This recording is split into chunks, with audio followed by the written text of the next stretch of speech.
আসসালামু আলাইকুম।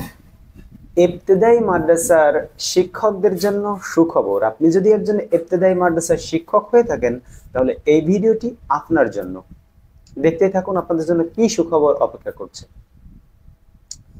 অনুদানভুক্ত স্বতন্ত্র ইবতেদায়ী মাদ্রাসার প্রধান শিক্ষক এবং সহকারী ও জুনিয়র শিক্ষকদের মাসিক অনুদান বাড়িয়েছে শিক্ষা মন্ত্রণালয়।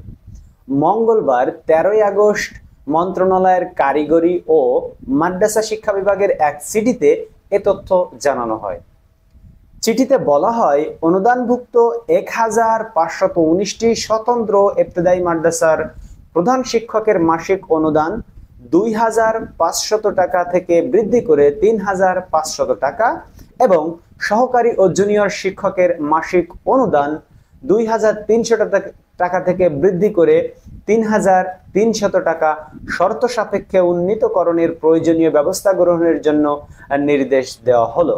এতে আরো বলা হয়, শুধু কর্মরত শিক্ষকদেরকে এ অনুদান দিতে হবে এবং এ অনুদান দিতে সরকারের যাবতীয় আর্থিক বিধিবিধান অনুসরণ করতে হবে।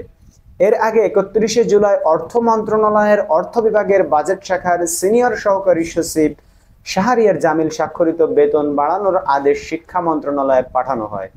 আপনারা সকলেই অবগত আছেন যে ইবতেদায়ী মাদ্রাসায় যারা চাকরি করে তাদের বেতন খুবই সামান্য এবং তাদের জীবন ধারণ করা, জীবন পরিচালনা করা তাদের জন্য এই বেতন খুবই কষ্টসাধ্য। এই জন্য সরকার তাদের জন্য কিছুটা সম্মানী বাড়িয়েছে, যার জন্য সরকারকে অসংখ্য ধন্যবাদ।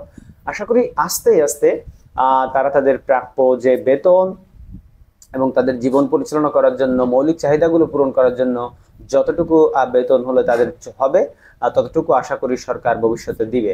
ধন্যবাদ সবাইকে ভিডিওটি দেখার জন্য। যারা ইবতেদায়ীতে চাকরি করেন তাদের কাছে এই ভিডিওটি শেয়ার করে দিন। তারা এই ভিডিওটি আমি আপনাদেরকে তথ্যটি জানালাম, এটা হচ্ছে RTV নিউজ থেকে তথ্য কালেক্ট করে আপনাদেরকে জানার চেষ্টা করছি এবং এই তথ্যটি 100% সঠিক যে তথ্যটি আমি আপনাদেরকে দিয়েছি। ধন্যবাদ সবাইকে ভিডিওটি দেখার জন্য। দেখা হবে পরবর্তী ভিডিওতে। আল্লাহ হাফেজ।